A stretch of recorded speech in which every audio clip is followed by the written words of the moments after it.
Welcome to KM universe. இன்னைக்கு English grammar பார்ட்டில் subject and ப்ரெடிகேட்னா என்னென்னு பார்க்க போகிறோம்.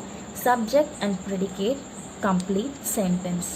சப்ஜெக்ட் அண்ட் ப்ரெடிகேட்னா என்னென்னு பார்க்கறதுக்கு முன்னாடி சென்டென்ஸ்னால் என்னென்னு பார்த்துடலாம்.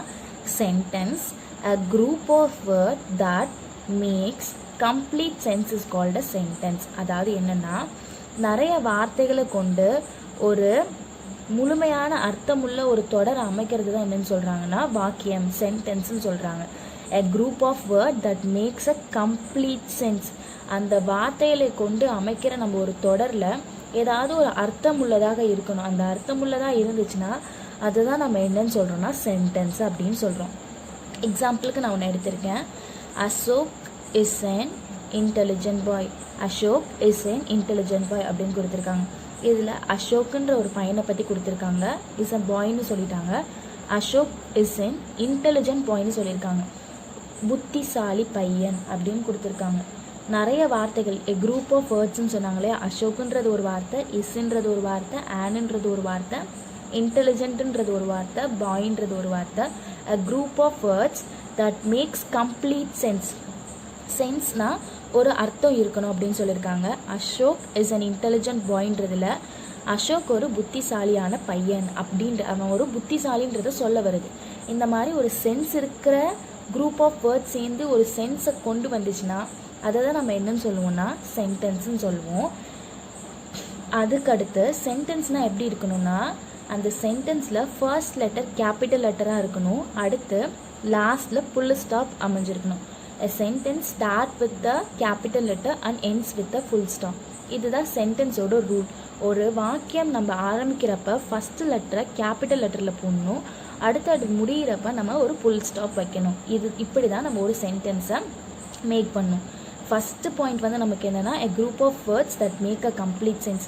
நிறைய வார்த்தைகள் சேர்ந்து ஒரு அர்த்தமுள்ள தொடரை உருவாக்குச்சுன்னா அது சென்டென்ஸ்ன்னு சொன்னேன். நெக்ஸ்ட் பாயிண்ட் என்னென்னா ஒரு சென்டென்ஸை எழுதுகிறப்ப அதோட ஃபர்ஸ்ட் லெட்டர் ஸ்டார்டிங் லெட்டர் வந்து கேபிட்டல் லெட்டராக இருக்கணும். அதுக்கடுத்து முடிகிறப்ப நம்ம ஃபுல் ஸ்டாப் வைக்கணும்.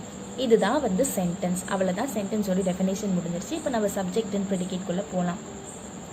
Subject and predicate. சப்ஜெக்ட்னா என்ன, ப்ரெடிகேட்னா என்ன? இப்போ நான் சொல்கிறேன்.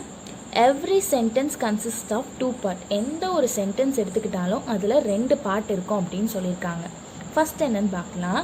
த person or thing we speak about. ஒரு பர்சனோ இல்லை ஒரு திங்கோ நம்ம யாரையோ பற்றி பேச போகிறோம். இப்போ என்னை பற்றி பேச போகிறேன்னா கலை, அதுதான் ஒரு பர்சன். கலை அந்த பர்சனை பற்றியோ இல்லை திங்ஸ், இந்த பெண்ணை பற்றி நான் பேச போகிறேன் அப்படின்னா the pen. The person or thing we speak about அதுதான் ஃபஸ்ட்டு பார்ட்டுன்னு சொல்கிறாங்க. இது பார்ட் 1. செகண்ட் யாரை பற்றி பேச போகிறாங்கன்னா what we speak about the person or thing. இப்போ நான் சொன்ன பர்சன்றதை நான் எக்ஸாம்பிளுக்கு கலைன்னு எடுத்தேன்னா Kalai is a good girl. இப்போ what we speak about the பர்சன்றதில் இப்போ பாருங்கள் Kalai is good girl. First என்ன சொன்னாங்க, the person or thing we speak அபவுட்னு கொடுத்தாங்க. நான் இப்போ யாரை பற்றி பேச போகிறேன், கலையை பற்றி பேச போகிறேன். கலைன்றது ஒரு பர்சன், அது வந்து பார்ட் 1ன்னு சொன்னாங்க. செகண்ட் என்ன சொல்லியிருக்காங்கன்னா what we speak about that person or thing. அந்த திங்ஸை பற்றியோ இல்லை அந்த பர்சனை பற்றியோ நம்ம என்ன பேச போகிறோம். இப்போ நான் என்ன பேசியிருக்கேன், கலை ஒரு நல்ல பொண்ணு, குட் கேர்ள்னு சொல்லியிருக்கேன். இது வந்து பார்ட் 2ன்னு சொல்லியிருக்காங்க. நம்ம பார்ட் 1 தான் என்னன்னு சொல்கிறோன்னா சப்ஜெக்ட்னு சொல்கிறோம். ஸோ இதில் கலைன்றது தான் என்னது, subject. Is good girl second part தான் என்னன்னு சொல்கிறாங்க, ப்ரெடிகேட். இது ப்ரெடிகேட். ஒரு எக்ஸாம்பிள் பார்க்கலாம். என்ன கொடுத்துருக்காங்க, எக்ஸாம்பிளுக்கு நான் ஆல்ரெடி எடுத்த சென்டென்ஸுக்கு எடுத்த அதே லைன் எடுக்கிறேன். Ashok is an intelligent boy. இந்த சென்டென்ஸில் நம்ம யாரை பற்றி பேசுகிறோம், வி ஸ்பீக் அபவுட் அசோக். அசோக்குன்ற பையனை பற்றி பேசுகிறோம். செகண்டாக என்ன கண்டிஷன் இங்கே கொடுத்துருந்தாங்க, ஃபஸ்ட்டு கண்டிஷன் கொடுத்துருந்தது the person or thing we speak அபவுட்னு கொடுத்துருந்தாங்க. இங்கே நம்ம பேச போகிறது யாரை பற்றி பேசுகிறோம், வி ஸ்பீக் அபவுட் அசோக்குன்ற பையனை பற்றி பேசுகிறோம்.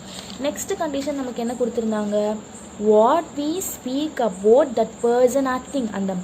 அந்த மனுஷனை பற்றியோ இல்லை அந்த திங்ஸை பற்றியோ நம்ம என்ன பேசுகிறோம் அப்படின்றது தான் செகண்ட் பார்ட்டில் இருக்கணும். செகண்ட் நம்ம என்ன பேசுகிறோம், இஸ் an intelligent பாய். அதாவது what we say about him is that he is an intelligent பாய்ன்னு சொல்கிறோம். அதாவது அசோக் ஒரு புத்திசாலியான பையன் சொல்கிறோம். ஃபஸ்ட்டு வந்து நம்ம பேசுகிறது ஃபஸ்ட்டு பார்ட்டில் அசோக்கை பற்றி பேசுகிறோம். செகண்டு நம்ம அவன் ஒரு புத்திசாலியான பையன்னு சொல்கிறோம். What we say about him is that he is an intelligent boy. அவன் ஒரு புத்திசாலி பையன்னு சொல்கிறோம். இதை தான் நம்ம செகண்ட் பார்ட்டில் பேசுகிறோம். ஃபஸ்ட்டு பார்ட்டில் அசோக், செகண்ட் பார்ட் என்ன சொல்லுதுன்னா he is an intelligent boyன்னு சொல்கிறோம். நம்ம ஃபஸ்ட்டு பார்ட்டில் சொன்னது Ashok, we speak about Ashok இல்லையா, அசோக்குன்றது தான் என்னென்னா subject. Rest of the part is an intelligent boy. நம்ம அவனை பற்றி பேசினது தான் நம்ம என்னன்னு சொல்லுவோம்னா ப்ரெடிகேட். இப்போ சப்ஜெக்டோட டெஃபினிஷன் என்னன்னு நம்ம பார்க்கலாம். a name of a person or thing we speak about. இந்த சென்டென்ஸில் நம்ம யாரை பற்றி பேசணும், அசோக்கை பற்றி பேசணும் இல்லையா, நேம் ஆஃப் அ பர்சன்னு கொடுத்துருக்காங்க. இதில் நேம் ஆஃப் த பர்சன் என்ன, அசோக். ஆர் திங், இப்போ ஒரு திங்ஸ் எடுத்துக்கிட்டோன்னா பென், ஸ்டேஷ்னரி ஐட்டம் பென் எடுத்துக்கிட்டோம், நம்ம யாரை பற்றி பேசுகிறோன்னா பென்னை பற்றி பேசுகிறோம். வி ஸ்பீக் அபவுட்னு கொடுத்துருக்காங்க இல்லையா, the name of a person or thing we speak about. இந்த சென்டென்ஸில் நம்ம அசோக்கை பற்றி பேசணும். ஸோ அசோக் தான் நேம் ஆஃப் த பர்சன். அதை தான் என்னன்னு சொல்லியிருக்காங்க, இஸ் கால்ட் அ சப்ஜெக்ட் அப்படின்னு சொல்லியிருக்காங்க. நம்ம அசோக்கை பற்றி பேசினதுனால அந்த அசோக் தான் யார், subject. Name of a person or thing we speak about, யாரை பற்றி நம்ம சொல்கிறோமோ அதுதான் சப்ஜெக்ட். நெக்ஸ்ட் பாருங்கள் predicate. What we say about that person, we say about the subject. அதாவது நம்ம சப்ஜெக்ட் மார்க் பண்ணோம் இல்லையா, சப்ஜெக்ட்ன்றது என்னது, நம்ம யாரை பற்றி பேசுகிறோமோ அவங்க தான் சப்ஜெக்ட். அதை பற்றி நம்ம என்ன சொல்கிறோம், சப்ஜெக்டை பற்றி என்ன சொல்கிறோம் அப்படின்றது தான் என்ன தான் ப்ரிடிகேட். நம்ம சப்ஜெக்ட் யார், அசோக். அசோக்கை பற்றி என்ன சொன்னோம், அவன் ஒரு புத்திசாலியான பையன். Ashok is an intelligent boy. அசோக்கை பற்றி சொன்னது is an intelligent boy. So Ashok வந்து சப்ஜெக்ட், அவனை பற்றி சொல்கிறது we say about the subject அப்படின்றத என்னவா ப்ரெடிகேட். இன் சிம்பிள் ஷார்ட்டாக சொல்லணுன்னா ஃபஸ்ட்டு சப்ஜெக்டுன்றது என்னன்னு பார்த்தீங்கன்னா நேமிங் பார்ட். இந்த அசோக்கில் எது நேமிங் பார்ட், அசோக்குன்றது ஒரு பெயர். ஸோ நேமிங் பார்ட்டை நம்ம என்னன்னு சொல்லுவோம்னா சப்ஜெக்ட்னு சொல்லுவோம். நேமிங் பார்ட்டை பற்றி சொல்கிற டெல்லிங் பார்ட்டை தான் என்னன்னு சொல்லுவோம்னா இஸ் an intelligent boy அப்படின்றது தான் நம்ம என்னன்னு சொல்லுவோம்னா ப்ரெடிகேட் அப்படின்னு சொல்லுவோம். So subject plus predicate gives a complete sentence. சப்ஜெக்டும் ஒரு ப்ரெடிகேட்டும் சேர்ந்தாதான் நமக்கு ஒரு சென்டென்ஸை கொடுக்கும். எக்ஸாம்பிளுக்கு நான் எடுத்திருக்கேன், அகில் பிளேட் பப்ஜி அப்படின்னு எடுத்திருக்கேன். Here Akhil is a subject. நம்ம யாரை பற்றி பேச போகிறோம், we speak about Akhil. So Akhil is a subject.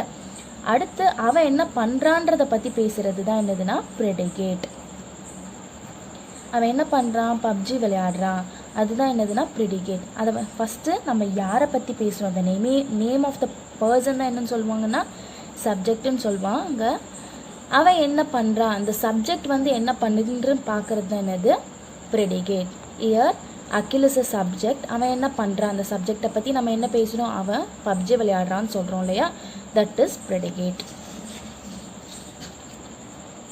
அடுத்து அந்த சப்ஜெக்ட் அண்ட் ப்ரெடிகேட். சப்ஜெக்ட்ன்றது நம்ம இது வரைக்கும் 2 எக்ஸாம்பிள் பார்த்தோம். ஃபஸ்ட்டு ஒன்னில் அசோக்குன்னு பார்த்தோம், செகண்ட் ஒன்னில் அகில்னு பார்த்தோம். இப்போ இது ரெண்டுமே வந்து ஒரு வேர்ட் தான் இருக்குது. அசோக்குன்றது ஒரு வேர்டு, அகில்ன்றது ஒரு வேர்டு. ப்ரெடிகேட் பார்த்தீங்கன்னா 1 2 3 4 வேர்டு இருந்துச்சு, இங்கே வந்து 1 2 இருந்துச்சு. ஸோ சப்ஜெக்ட்னா ஒரு வார்த்தை தான் இருக்கும், ப்ரெடிகேட்னா 2 3 வார்த்தை இருக்கும் அப்படின்லாம் கிடையாது. A subject and predicate may each consist of a single word or of many words. சப்ஜெக்டும் சரி ப்ரெடிகேட்டும் சரி ஒரு வார்த்தை இருக்கலாம், இல்லை 2 வார்த்தை இருக்கலாம், 3 வார்த்தை இருக்கலாம், இல்லை அதுக்கும் மேற்பட்ட வார்த்தைகள் இருக்கலாம். எக்ஸாம்பிள் நான் பார்க்குறேன். இதில் ஏரோப்ளேன் ஜூம்ஸ் அப்படின்னு கொடுத்துருக்காங்க. ஏரோப்ளேன்றது ஒரு வார்த்தை, இந்த ஒரு வார்த்தை வந்து சப்ஜெக்டாக இருக்கலாம். ஜூம்ன்ற ஒரு வார்த்தை ப்ரெடிகேட்டாக இருக்கலாம். நெக்ஸ்ட் சென்டென்ஸ் பாருங்கள், த பிளாக் டாக். த பிளாக் டாக் 1 2 3 வார்த்தை சேர்ந்து கூட ஒரு சப்ஜெக்டாக இருக்கலாம். த பிளாக், த கருப்பு நாய் அப்படின்னு சொல்கிறாங்கல்ல, இந்த கருப்பு நாய், த பிளாக் டாக். இங்கே எத்தனை வேர்ட் இருக்குன்னா 1 2 3 வேர்ட்ஸ் இருக்குது.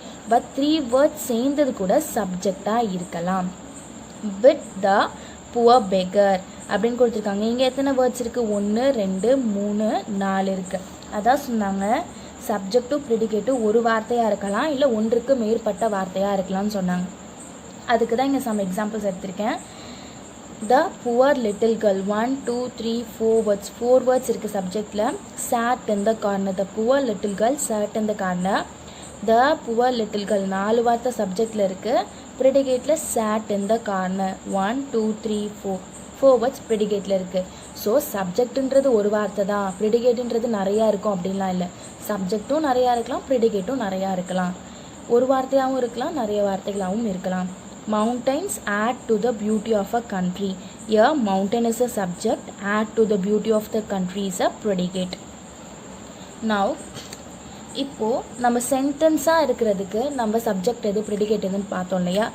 இதுவே ஒரு சென்டென்ஸு ஆர்டராகவோ ரிக்வஸ்டாகவோ இருந்துச்சுன்னா, sometimes in sentence expressing order or request the subject is left out அப்படின்னு கொடுத்துருக்காங்க. இப்போ ஆர்டர் போடுறாங்க, இல்லை ரிக்வஸ்ட் ப்ளீஸ் மேம் அப்படிலாம் சொல்கிறாங்கன்னா அதில் சப்ஜெக்ட் வந்து லெஃப்ட் அவுட் ஆகிருக்கும் அப்படின்னு சொல்கிறாங்க. லெஃப்ட் அவுட்னா அது இருக்காது, சப்ஜெக்டே இருக்காது அப்படின்னு சொல்கிறாங்க. இப்போ கிளாஸில் வந்து டீச்சர் சொல்லுவாங்க சிட் டவுன் அப்படின்னு சொல்கிறாங்கன்னா சிட் டவுன் தான் சொல்கிறாங்க. இந்த சிட் டவுனுன்றது ப்ரிடிகேட், பட் இங்கே வந்து சப்ஜெக்டே கிடையாது, சப்ஜெக்டே இல்லை. சிட் டவுன்னா என்ன அர்த்தம்னா யூ சிட் டவுன், நீங்கள் உட்காருங்க. அந்த நீங்கன்ற சப்ஜெக்ட் வந்து என்ன ஆகுதுன்னா மறைஞ்சு வருது. ஆர்டர் பண்ணுறப்பையும் ரிக்வெஸ்ட் பண்ணுறப்பையும் என்ன வருதுன்னா அந்த சப்ஜெக்டுன்ற வார்த்தை யூ சிட் டவுன் அப்படின்ற இதில் யூன்ற இந்த சப்ஜெக்ட் வந்து மறைஞ்சி நமக்கு என்ன வருதுன்னா வெறும் சிட் டவுன்னு சொல்கிறாங்க. சிட் டவுன்னா என்ன அர்த்தம்? யூ சிட் டவுன் அப்படின்னு தான் அர்த்தம், நீங்கள் உட்காருங்க அப்படின்னு தான் அர்த்தம். பட் நம்ம நார்மலாக சொல்கிறப்ப என்ன பண்ணுறோன்னா சப்ஜெக்டை மறைச்சி வெறும் ப்ரிடிகேட்டை மட்டும் யூஸ் பண்ணுறோம். ஃபார் எக்ஸாம்பிளுக்கு நம்ம யாராவது ஒரு பொருள் நம்ம கொடுத்தாங்க, நம்ம என்ன சொல்லுவோம்? தேங்க்யூ, தேங்க்ஸ் அப்படின்னு தான் சொல்லுவோம், அப்படியே ஷார்ட்டாக முடிச்சிருவோம். பட் அந்த தேங்க்யூன்றது என்ன அர்த்தம்? ஐ தேங்க்யூ, நான் உங்களை தேங்க் பண்ணுறேன் அப்படின்னு தான் அர்த்தம். அதுலேயும் நம்ம என்ன பண்ணுறோன்னா ஐன்ற சப்ஜெக்டை வந்து லெஃப்ட் அவுட் பண்ணிவிட்டு வெறும் அந்த தேங்க்யூன்ற ப்ரிடிகேட்டை மட்டும்தான் நம்ம சொல்கிறோம். ஸோ ஆர்டர் பண்ணுறப்பையோ ரிக்வெஸ்ட் பண்ணுறப்பையோ நம்ம என்ன பண்ணுறோன்னா வெறும் ப்ரிடிகேட்டை மட்டும்தான் யூஸ் பண்ணுறோம், சப்ஜெக்ட் யூஸ் பண்ணுறது இல்லை. இது வந்து தேர்ட் கண்டிஷன். நெக்ஸ்ட், ஒரு சென்டென்ஸில் சப்ஜெக்டை எப்படி நம்ம கண்டுபிடிக்கிறது? How to find the subject in a sentence? எப்படி நம்ம சப்ஜெக்டை கண்டுபிடிக்கிறது? we can easily find the subject of a sentence by taking the verb and asking the question. என்ன கொஷின் கேட்கலாம்? who or what. என்ன பண்ணுமா, ஒரு சென்டென்ஸில் வேர்ப் எடுத்து who what அப்படின்ற கொஷினோட ஆட் பண்ணி நம்ம கொஷின் கேட்டோன்னா நமக்கு சப்ஜெக்ட் என்னன்னு கிடைக்குமா? ஃபார் எக்ஸாம்பிளுக்கு நான் எடுத்திருக்கேன், என்ன எடுத்திருக்கேன்? சீதா சிங்ஸ் வெல் அப்படின்னு எடுத்திருக்கேன். சீதா சிங்ஸ் வெல், யாரோ பாடியிருக்காங்க, அது வந்து சிங்ஸ் நல்லா பாடியிருக்காங்க அப்படின்னு சொல்லியிருக்காங்க. யார் அங்கே பாடியிருக்கா? யாருன்ற கொஷனுக்கு ஆன்சர் என்ன வருது? சீதா. இப்போ நான் கொஷின் கேட்குறேன், ஹூ சிங்ஸ் வெல், யார் நல்லா பாடுனா? ஹூன்றது யார் அங்கே இருக்குது? சீதா தான் நல்லா பாடினா. ஆன்சர் என்ன வருது? Sita. Here the question who sings well. இங்கே சொன்ன மாதிரி ஹூன்ற கொஷனை நம்ம கேட்டோம். ஹூ ப்ளஸ் அந்த வேர்ப் எடுக்க சொன்னாங்க. வேர்புன்றது இங்கே என்ன இருக்குது? சிங்ஸ்ன்னு இருக்குது. அந்த வேர்போடு ஆட் பண்ணி நான் கேட்டேன், ஊன்ற கொஷனை ஆட் பண்ணேன். ஊ சிங்ஸ் வெல்லுன்னு கேட்குறப்ப எனக்கு என்ன ஆன்சர் வருது? சீதான்ற ஆன்சர் எனக்கு வருது. ஸோ அந்த ஆன்சர் வந்துச்சு இல்லையா, நான் ஊன் கொஷின் கேட்குறப்ப யார் அப்படின்னு கொஷின் கேட்டப்ப எனக்கு வந்த ஆன்சர் தான் subject. So here Sita is a subject, sings well is a predicate. Rest of the part we called it as a predicate. சப்ஜெக்டை தவிர்த்து மீதியெல்லாம் நம்ம என்னன்னு சொல்லுவோம்னா ப்ரெடிகேட்டுன்னு சொல்லுவோம். நெக்ஸ்ட் சென்டென்ஸ் பாருங்கள், த சன் ஷைன்ஸ் பிரைட்லி. சூரியன் வந்து நல்லா அப்படியே ஜொலிக்குது பிரைட்டாக அப்படின்னு சொல்லியிருக்காங்க. இதில் நான் கொஷின் கேட்க போகிறேன். ஊன்ற கொஷின் கேட்கணும், இல்லை வாட்ன்ற கொஷினை கேட்கணும். எதோட சேர்த்துனா வேர்போட சேர்த்து கேட்கணும்னு சொன்னாங்க. இங்கே வேர்ப் என்ன? Shines brightly. நான் இப்போ வந்து வாட் ஷைன்ஸ் பிரைட்லின்னு கேட்க போகிறேன். எது வந்து நல்லா பிரைட்டாக வந்து ஷைன் ஆச்சு அப்படின்னு கேட்குறேன். வாட் ஷைன்ஸ் பிரைட்லின்னு கேட்குறப்ப எனக்கு என்ன ஆன்சர் வருதுன்னா சன்னுன்ற ஆன்சர் வருது. கொஷின் வந்து வாட் ஷைன்ஸ் பிரைட்லி நான் கேட்டேன், பட் எனக்கு கிடைச்ச ஆன்சர் என்ன? Sun. So here the sun is the subject. The rest of the part shines brightly is a predicate. So நம்ம ஈஸிலி ஃபைண்ட் அவுட் பண்ணலாம். எப்படின்னா ஹூ வாட்ன்ற கொஷின் கேட்குறப்ப நமக்கு கிடைக்கிற வார்த்தை தான் என்னது? சப்ஜெக்ட். அதை தவிர்த்து ஒரு சென்டென்ஸில் இருக்க ரெஸ்ட் ஆஃப் த பார்ட் எல்லாம் நம்ம என்னன்னு சொல்லுவோம்னா ப்ரெடிகேட்டுன்னு சொல்லுவேன். எக்ஸசைஸ் எடுத்திருக்கேன். த banana is yellow in colour அப்படின்னு இருக்கு. நான் இப்போ இங்கே கேட்க போகிறேன். என்ன பண்ணணும்? வாட்டு இல்லை ஹூன்ற கொஷின் கேட்கணும். நான் வாட்டுன்னு எடுத்துக்கிறேன். வாட் இஸ் கொஷின் கேட்க போகிறேன். வாட் இஸ் இந்த வேர்ப் எடுத்துக்கணும், அப்படியே வேர்போட சேர்த்துக்கணும். What is yellow in colour அப்படின்னு நான் கொஷின் கேட்க போகிறேன். What is yellow in colour, இந்த லைனில் பாருங்கள். What is yellow in colour? The banana. Answer என்ன எனக்கு கிடச்சிச்சு? த பனானா தான் எல்லோ கலரில் இருக்குன்னு கிடச்சிருக்கு. So year the banana is the subject. Rest of the part we called it as a predicate. பனானாவை தவிர்த்து மீதி இருக்க எல்லாத்தையும் நம்ம என்னன்னு சொல்கிறோன்னா ப்ரெடிகேட்டுன்னு சொல்கிறோம். இது எல்லாம் இஸ் எல்லோ இன் கலர்னு நம்ம என்னன்னு சொல்கிறோன்னா predicate. Next question number 2. Kalai is good at maths. Who is good at maths. 2 question கேட்கணும் இல்லையா? ஒன்று ஊ கேட்கலாம், இல்லை வாட் கேட்கலாம். இதோட நம்ம எதை ஆட் பண்ணணும்? வேர்பை ஆட் பண்ணிக்கணும். Here the word is. இஸ்ஸுக்கு பக்கத்தில் இருக்க எல்லாத்தையும் நான் சேர்த்துக்க போகிறேன். ஊ இஸ் கொஷின் என்ன கேட்க போகிறேன்னா, who is good at maths. கணக்கில் யார் நல்லா பண்ணுறா அந்த மாதிரி. Who is good at maths அப்படின்னு நான் கேட்குறேன். ஹூன்ற கொஷனுக்கு இங்கே எனக்கு என்ன ஆன்சர் வருது? கலை. ஸோ நான் கலை எடுத்து எழுத போகிறேன். So Kalai is a subject. நான் கொஷின் கேட்டிருக்கேன் ஊ இஸ் குட் அட் மேக்ஸ்ன்னு கேட்டப்போ எனக்கு ஆன்சர் பார்த்தீங்கன்னா Kalai. So Kalai is a subject. Rest of the part is good at maths is predicate. Here the elephant is the largest land animal. நான் இங்கே question கேட்பறேன். What is the largest land animal அப்படின்னு கேட்க போகிறேன். What is the largest land animal? The elephant. So the elephant is a subject. Is the largest animal is a predicate.